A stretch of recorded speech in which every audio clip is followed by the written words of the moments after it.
પંચાંગભાઈની જય થઈ જાય કે આવો સરસ આયોજન અને ગુરુ એના આંગણે પધાર્યા.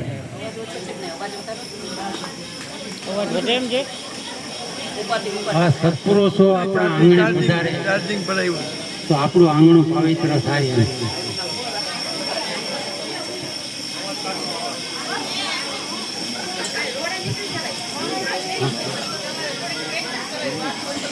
હા હવે ઊંચી અવાજે બોલવાની વાત કરી દઉં કે આપણે હમણાં આપણા વડાપ્રધાન એક હતા, અત્યારે તો મોદી સાહેબ છે, પણ મોદી સાહેબ પહેલા એક વડાપ્રધાન હતા મનમોહનસિંહ. એના બેમાં એવું કહેવાતું કે ભાઈ મનમોહનસિંહ બોલતા નહીં અને મોદી સાહેબ ચૂપ રહેતા નથી. અને મારે આમ તો બોલવાનું ઓછું થોડું, એમાં પાછા લગ્ન થઈ ગયા એટલે હાવ બંધ થઈ ગયું.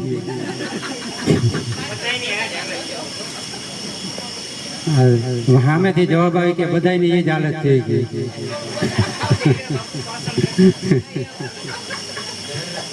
એમાં પાછા ગુરુજી હારે લગ્ન થયા પાછા,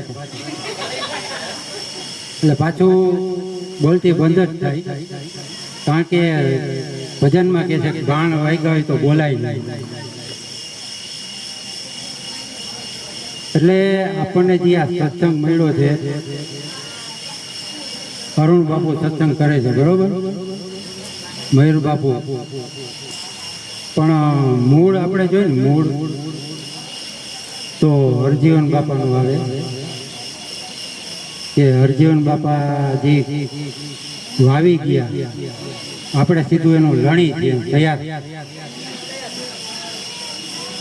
હરજીવન બાપાએ જે તકલીફ વેઠી છે, હમણાં જ મંજુબેન કહી ગયા કે ભાઈ તમારે છે ને તમારો આપ ઓળખી લેવું એમ, કે કોઈ સદગુરુના શરણે જઈ અને આપણું આપ આપણે ઓળખી લેવું. કે ગુરુ કર્યા તો કર્યા હતા પેલા, પણ યાદ નથી હવે કે શું કીધું તું, શું કાંઈ ગુરુ એમ. તો હવે આપણે સમજણા છીએ, તો એમણે મંજુબેને પર્સ બતાવીને કીધું કે ભાઈ આને પર્સ કહેવાય, એ આપણને ખબર પડી. તો આપણું નિજ સ્વરૂપ શું છે, કે ક્યાંથી આવ્યો ક્યાં જવાનું, એ આપણને ગુરુ મહારાજ ઓળખાવે. તો એ નિજ સ્વરૂપ એટલે આમ તો ગીતાજીમાં અર્જુનને ઉપદેશ કર્યો કૃષ્ણએ, વાત તો એ જ આવે, પણ કઈ એ સમજાય નહીં. કૃષ્ણએ કીધું કે હે અર્જુન, તને હું દિવ્ય દ્રષ્ટિ આપું, આ ચામડાની આંખથી તું મને નહીં જોઈ શકે, તને દિવ્ય દ્રષ્ટિ આપું અને જ્ઞાનનું રોપણ કરું, એને કરીને તું મને જો. દિવ્ય દ્રષ્ટિ આપેલા કઈ કઈ નવી આંખ આપી હતી એવું નથી, આંખ તો એની જ હતી, પણ એક એની આપણી વચ્ચે પડદો છે, એ પડદો ગુરુ મહારાજ હટાવે. એ સત્સંગી ઉપદેશ લીધેલા એને તો બરાબર સમજાઈ જાય, પણ જેને ખબર નથી એને પોતાનું આપ ઓળખી લેવું. ગંગા સતી કહે છે કે આત્માને ઓળખા વિના રે ભવના ફેરા નહીં ટળે. તો આત્મા કેને કેવો, તો એ કોઈ આવા બ્રહ્મ જ્ઞાની સદગુરુ મળે મયુર બાપુ જેવા, એની પાસેથી ઈચ્છા કરીને મેળવી લે. હમણાં જ વાત કરી હરજીવન બાપાની, હરજીવન બાપાને આ જ્ઞાન લેવું હતું તો એ ક્યાંય રોકાણા નહોતા, એની લો એટલી હતી, જ્ઞાન લેવું હોય ને તો કાંઈક થોડોક ઘણો ખર્ચો થાય. તો એ સમયમાં એની પાસે કાંઈ હતું નહીં, તો એણે ઘરના વાસણ વેચીને આ વાતને પામ્યા. આપણે સત્સંગમાં સાંભળેલું, એવી લો જાગે આપણને. તો આ જ્ઞાન આપણે તો એવી કોઈ, જોકે હું માનતો નથી કે એવું કઈ ખર્ચો ન કરી કે કોઈ, બધા કેપેબલ જ છે થોડા ઘણા. તો વાસણ વેચવા પડે એવી તો કોઈની પરિસ્થિતિ નથી આજે. તો એ જ્ઞાન મેળવવા માટે કદાચ થોડો ઘણો ખર્ચો કરવો પડે તો કરીને પણ જ્ઞાન મેળવી લે. ખોટમાં ધંધો નથી એ 100%ની વાત. હરજીભાઈએ જે પાઈમાં અને એમ કહેવાય કે ભાઈ વડલા નીચે બેઠા બેઠા સત્સંગ કરતા ગુંદાવાડીના ચોરે. તો ગુંદાવાડીના ચોરે એટલે આખો ભરચક વિસ્તાર કહેવાય અને બાપુ મારીને દેખાડો થતો હોય એવી પોઝિશન હોય, છતાં અહીંયા વડલા નીચે બેઠા બેઠા સત્સંગ કરતા અને એ પરિસ્થિતિમાં એ સ્થિરતા કેળવી અને ગુરુના વચને હાલી ગયા અને ખૂબ પ્રખર જ્ઞાની બન્યા. ને પછી અરુણ બાપુને એને વાત આપી તો ગુરુના વચને રહેવું તો કોણ રહી ગયું? ઇતિહાસમાં દાખલા છે કે સબરીબાઈને ગુરુએ કીધું કે ભાઈ તારી ઘરે રામ પધારશે. તો એણે આખું રામની રાહ જોવામાં કાઢી નાખ્યું.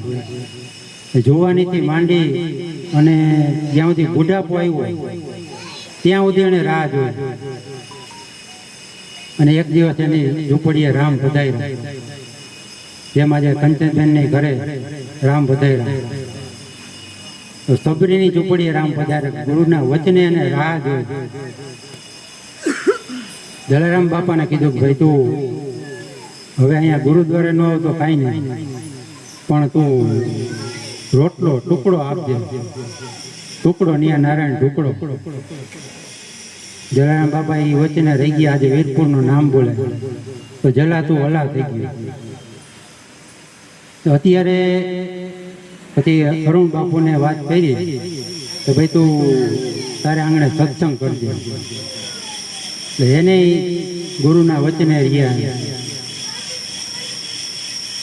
ગુરુના વચને હાલીને આજે લગભગ 40-45 વર્ષથી આ નિત્ય સત્સંગ ડેઈલી 9:30 થી 11:30 પ્રહલાદ પ્લોટ 42 કોર્નર. તને ખબર ન હોય સત્સંગ ચાલુ છે તો આજ 40-45 વર્ષથી આ નિત્ય સત્સંગ છે. કઈ ભરજીવન બાપાને વાવેલો ધર્મ છે, બીજનો ધર્મ રોપ્યો. અને એ અરુણ બાપુ પછી આખું એનું ફેમિલી, જ્યોતિમાં, જોશનાબેન, ભૂપેન્દ્રભાઈ, અત્યારે આ ધવલભાઈ, મયુર બાપુ તો ખરા જ.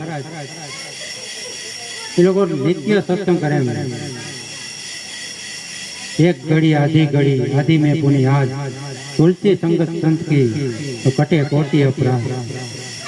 એક ખાલી આધી ઘડી દેવો તો કરોડો અપરાધ આપણા માફ થઈ જાય, કરોડો કર્મ કપાઈ જાય. તો આવા સત્સંગનો લાભ લેવો, જેટલો બને એટલો વધારે તો કાંઈ નહીં. બોલીએ સદગુરુ મહારાજની જય.